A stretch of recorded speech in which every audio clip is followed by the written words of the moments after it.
Hey everybody, Brian Hoagley here. Welcome back to cisolife, brought to you by SideChannel. You can follow me anywhere down and around on LinkedIn or on Twitter, and obviously subscribe right down below on YouTube.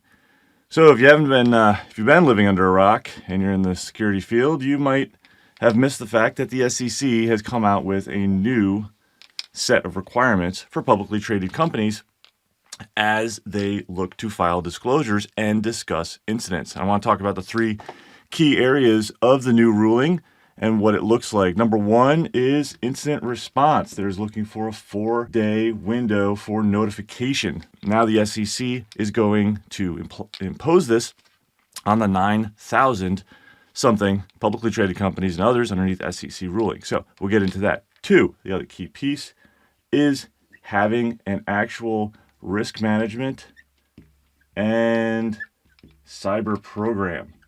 And it's really centered around the governance. And what does kind of good look like? What are we looking to have and disclose about the processes and how they're integrated into the overarching risk management of the company, as well as if you're using any types of third parties, and if you oversee any risks of those third parties. That's actually a really key component within what's called out in the second piece.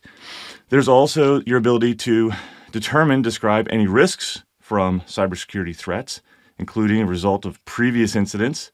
So not only do you have to disclose to the SEC in a notification process, potentially a portal, you're also going to have to talk about previous incidents. So disclosures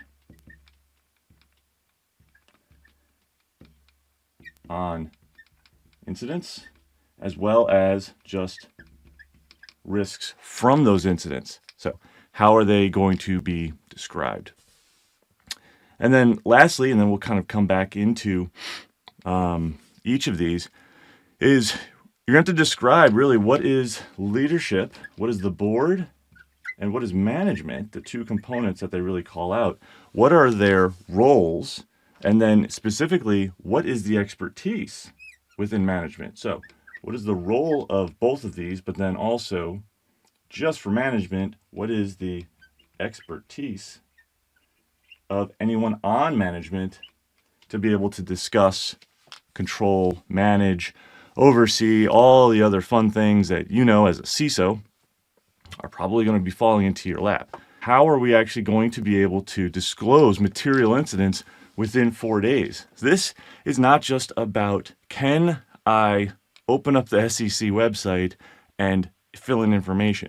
You are going to need, and you're going to see through a lot of this, you're going to need a cyber program in place to be able to really make any of the aspects of these SEC regulations a reality. And how is that? Well, your cyber program's existence is going to be able to do identification, protection, detection, and response.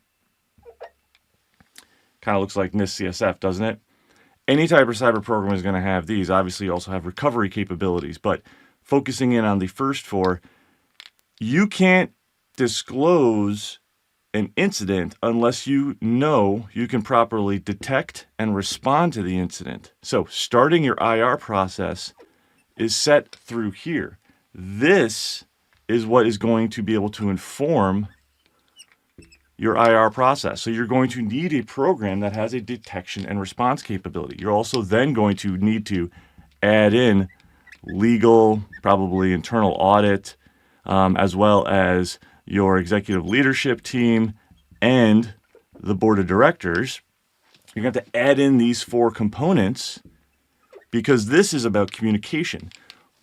This is the technical aspects of what's going on inside the environment, all right? We are looking for bad guys on the wire.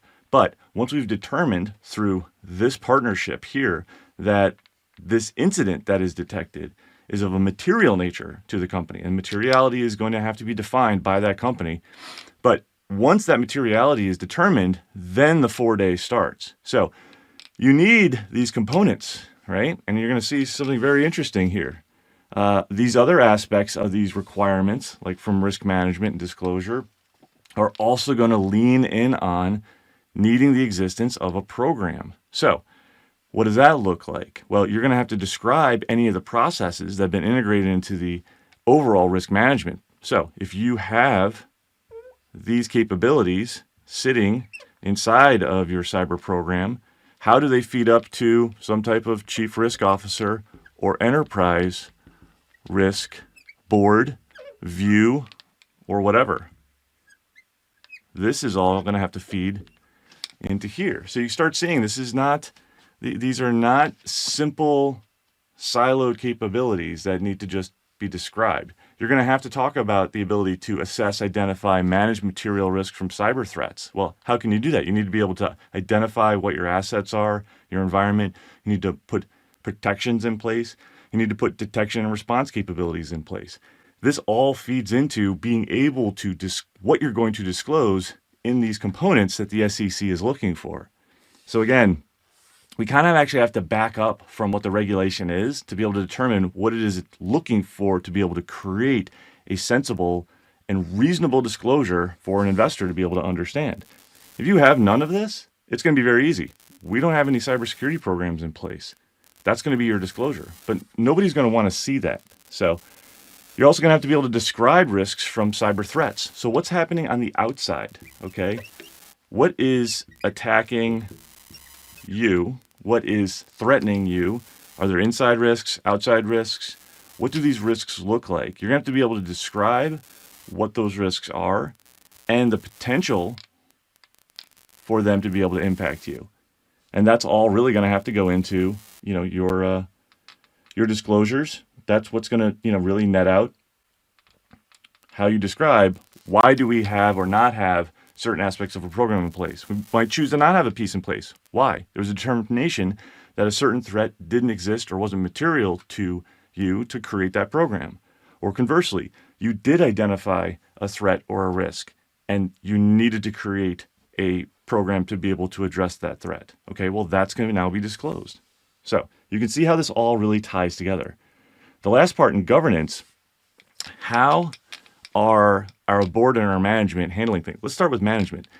Management, in my view, is going to need to manage this entire program. It's going to require a leader. And for simplicity, let's just say you need a CISO. You need a director of security. You need a head of cybersecurity. You need a lead. You need someone, almost doesn't matter what the title is, to be able to own the leadership role of what this program is. You're also going to need a CEO, a CFO, others in the C-suite who understand what this person is trying to build and run and manage in line with SEC regulations. So again, it's not just, do you have some people who understand it? Being able to make a reasonable disclosure in this space, I believe, is going to really come down to having the right people in these roles to manage these programs, to be able to execute on these processes to support what the SEC is looking for. Bit of a quick overview, but I just wanted to get it out there. These are some, I believe, very good moves by the SEC. These are attainable objectives by public companies. SideChannel itself is a publicly traded company, and we completely plan on complying with these new regulations and are already looking at how to write up our disclosures to discuss the programs we have in place, the expertise that we have in management, the level of oversight that our board has, our ability to identify risks, determine their materiality, and be able to report to the SEC. Again, really dig into what's going on here. You're going to see all of this programmatics is going to be needed. You're going to need the people, you're going to need the process, you're going to need some types of technology to enable a lot of these components. But don't get too hung up. I think methodically figuring out what your program looks like, if you've done a risk assessment, whatever, you're going to be able to have a program that you can then write a disclosure for. I'm Brian Hoagley with SideChannel. Welcome back to cisolife Summer Edition. Hope everybody's doing well. Be safe out there. We'll talk to you next time. Thanks.